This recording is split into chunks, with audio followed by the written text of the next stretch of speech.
ملک کے ممتاز کالم نگار، شاعر اور ڈرامہ نگار منو بھائی 6 فروری 1933 کو وزیر آباد میں محمد عظیم قریشی کے گھر پیدا ہوئے۔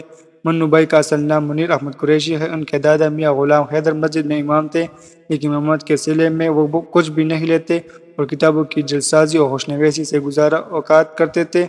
گویا ان کا تعلق نہایت غریب طبقے سے تھا۔ منو بھائی کے بقول بچپن میں ان کی زبان میں لکنت تھی اور ٹھیک طرح بول نہیں سکتے تھے، اس وجہ سے لڑکے انہیں منیر تحت کہا کرتے تھے۔ منو بھائی مختلف رسائل و اخبارات میں اپنا کلام بیچتے تھے جو منیر احمد قریشی کے نام سے شائع ہوتا تھا۔ جب انہوں نے اپنا نظم روزنامہ امروز میں چھپنے کے لیے بھیجی تو جناب احمد ندیم قاسمی نے منیر احمد قریشی کاٹ کر ان کا نام منو بھائی کر دیا۔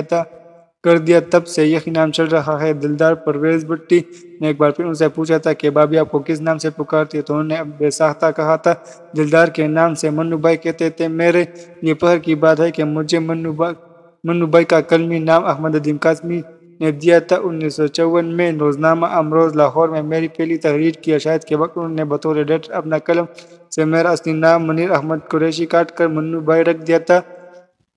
تب سے اب تک 52 سالوں کے دوران میں نے ہمیشہ اور ہر حالت میں احمد ندیم قاسمی کے دیے ہوئے اس نام کی حفاظت کی ہے۔